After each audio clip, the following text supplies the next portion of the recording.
Hello everyone, स्वागत है आप सभी का आपके अपने YouTube channel therapy study point पे। और आज हम लोग बात करने वाले हैं। आज हम लोग का एक लेटेस्ट हम लोग का अपडेट निकल कर आया हुआ है जेटेट से रिलेटेड। और ये क्या है, जैसे कि आप लोग थंबनेल में पढ़ा होगा कि सिलेबस में हुआ बड़ा बदलाव।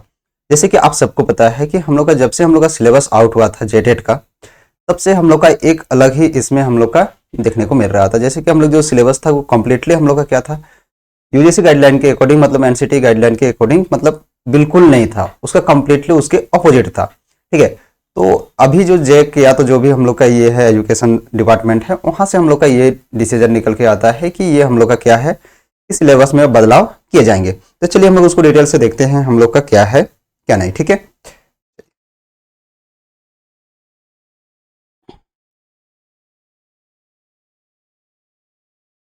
तो यहाँ पर आप लोग सबसे पहले देख पाएंगे ये वाला आज का हम लोग का अपडेट है। अपडेट में है कि जेटेट के सिलेबस में जल्द बदलाव करने की तैयारी। मतलब जो जो भी जेटेट का सिलेबस है, इसमें क्या होगा, हम लोग का जल्द ही बदलाव किया जाएगा। और अभी जो लेटेस्ट सिलेबस आएगा वो सिलेबस क्या होगा, हम लोग का जो ये एनसीटी का जो गाइडलाइन है उसके अकॉर्डिंग में होने जा रही है। ठीक है, जैसे कि आप सबको पता होगा कि हम लोग का जो सिलेबस जो था, सिलेबस क्या था हम लोग का, जो लेवल वन में हम लोग क्या बोलते हैं, 1 to 5 जो था, 1 to 5 के लिए हम लोग का क्या था, इंटर लेवल। मतलब जो हम लोग का जो क्वेश्चन जो था, क्वेश्चन कहाँ कौन सा लेवल था, आईएससी इंटर इंटर लेवल का था। और वही चीज जो हम लोग का लेवल 2 के लिए जो था, 6 to 8 के लिए, 6 to 8, तो 6 to 8 के लिए हम लोग का क्या सिलेबस था, ये हम लोग का ग्रेजुएशन लेवल का सिलेबस था। ठीक है, और इसमें से भी ये कहा गया था, आप लोग सिलेबस को आप लोग देखे होंगे, मैंने उसका भी वीडियो बना कर रखा था। इस सिलेबस में हम लोग का क्या था कि कंप्लीटली हम लोग का आईआईटी जेईई वाला जो टॉपिक था, आईआईटी जेईई वाला टॉपिक दिया गया था। और यहाँ पर आप लोग आज वाला डिटेल्स में देखेंगे तो यहाँ पर आप लोग को और एक चीज पता चलेगा कि जो हम लोग का सेक्शनल वाइज जो कटअप था, वो सेक्शनल वाइज कटअप भी अब नहीं रहने वाला है। ठीक है, उसको भी समाप्त कर दिया जाएगा। उसके बाद एनसीटी गाइडलाइन जो होता है, एनसीटी की गाइडलाइन का भी अध्ययन किया और उसका समीक्षा अध्ययन पाया गया कि झारखंड, ये हम लोग का कंप्लीटली डिटेल्स दिया हुआ है, ये आप लोग देख सकते हैं। ठीक है, और इसमें सीधे सीधे यही बोला जाता है कि हम लोग का जो सिलेबस है वो एनसीटी गाइडलाइंस को फॉलो नहीं करता है, जिसकी वजह से क्या होता है कि काफी सारे स्टूडेंट्स में ये प्रॉब्लम समस्या देखने को मिलेंगी। क्योंकि आप सबको पता होगा कि अगर 1 to 5 का लेवल 1 का एग्जाम ले रहा है तो लेवल 1 का अप टू लेवल जो होता है वो 10th लेवल तक ही होता है। ठीक है, और जो हम लोग का 6 to 8 होता है इसका 12th लेवल तक होता है। ठीक है, तो अगर ऐसा ना हो कि क्या होगा कि इसका मतलब कठिनाई स्तर इतना होता है। ठीक है, तो अगर ऐसा ना हो कि क्या होता है कि अगर हम लोग का जो अभी जो सिलेबस जारी किया है वो सिलेबस रहता है, तो स्टूडेंट्स को काफी तैयारी करने में काफी दिक्कत का सामना करना पड़ेगा। क्योंकि आप सबको पता है कि आईआईटी जेम्स का अगर सब्जेक्ट, कोई पर्टिकुलर सब्जेक्ट को उठा के लेके चले हम लोग मैथ्स को भी, तो मैथ्स में भी तैयारी करने में मिनिमम 6 मंथ का टाइम लगता है। मिनिमम, मैक्सिमम का तो बात ही छोड़ देते हैं हम लोग, मिनिमम उतना लगता है, क्योंकि उसके सारे टॉपिक्स को कवर करना उतना आसान नहीं है जितना कि सिलेबस में दे दे के चल जाता है। उसके बाद और बहुत सारे यहाँ पर प्रॉब्लम देखने को मिल रही थी। ठीक है, यहाँ पर आप लोग देख पा सकते हैं कि यहाँ पर सीधे सीधे लिखा हुआ है, राज्य में झारखंड शिक्षक पात्रता परीक्षा के पाठ्यक्रम में बदलाव होगा। वही परीक्षा में सभी खंड अलग अलग क्वालिफाइंग मार्क्स लाने की प्रावधान भी समाप्त हो सकता है। मतलब इसको भी समाप्त कर दिया जाएगा। ठीक है, और एक चीज, परीक्षा का सिलेबस केंद्रीय शिक्षक पात्रता परीक्षा यानी एनसीटीई की गाइडलाइन के अनुरूप होगा। परीक्षा को लेकर जारी सिलेबस का विरोध हो रहा है। ठीक है, ये जो भी हम लोग का है कि ये हम लोग का क्या हो रहा है कि वो सिलेबस को विरोध हो रहा है, जिसकी वजह से हम लोग क्या किया जाएगा, ये होना भी चाहिए हम लोग का। ठीक है, जब तो देखिए सिलेबस जो होता है ना, सिलेबस एक लेवल का ही रहना चाहिए, ऐसा नहीं कि मतलब कहीं से भी उठा के डाल दिया गया।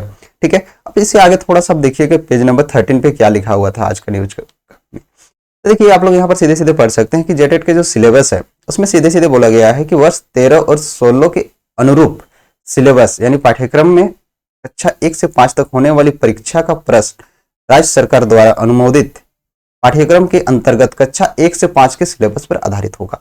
मतलब जो लेवल 1 का जो है, लेवल 1 का जो अगर बात करें तो वो 1 to 5 के लिए जो होगा, वो जो सिलेबस होगा ये क्या होगा, ये मैट्रिक समकक्ष होगा। मतलब अधिकतम कठिनाई स्तर जो होगा ये मैट्रिक लेवल का होगा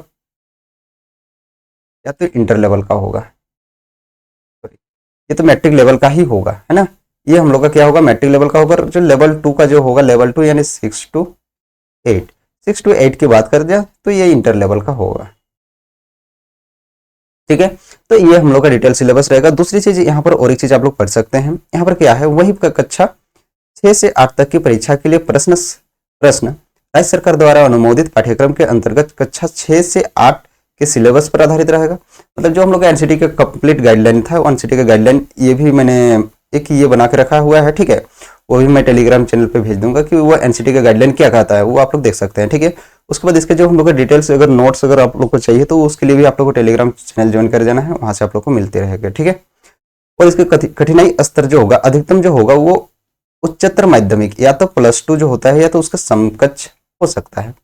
मतलब जो हम लोग का अधिकतम जो होगा वो इंटर लेवल का होगा, लेकिन हम लोग का ये क्या होगा, इसका जो सिलेबस होगा वो 6 to 8 का ही होगा। 6 to 8 का सिलेबस कहने का मतलब देखेंगे हम लोग ना कि जो हम लोग का गवर्नमेंट के थ्रू जो भी हम लोग का क्या होता है कि या तो जेक के थ्रू आप लोग बोल सकते हैं कि जो सिलेबस वो दिया गया है, ठीक है, 6 to 8 में वही यहाँ पर मिलने वाला है।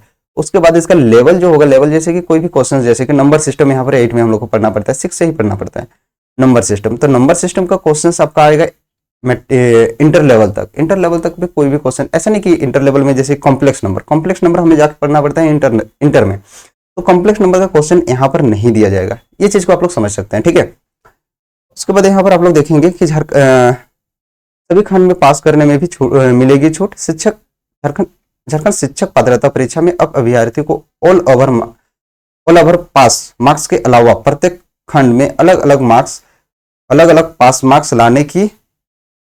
लाने की शर्त से भी छूट मिल सकती है। वर्तमान में सामान्य वर्ग के अभ्यर्थी परीक्षा पास करने के लिए प्रत्येक खंड में 40% और कुल 60% अंक प्राप्त करना अनिवार्य था। अभी जो था, अभी ये करंट में ये था, लेकिन अब क्या होगा कि आर्थिक रूप से पिछड़ा वर्ग में जो भी ये दिया हुआ है हम लोग का, ये 35 कुल 55 था, अंक लाना अनिवार्य था, इसी प्रकार सभी का था।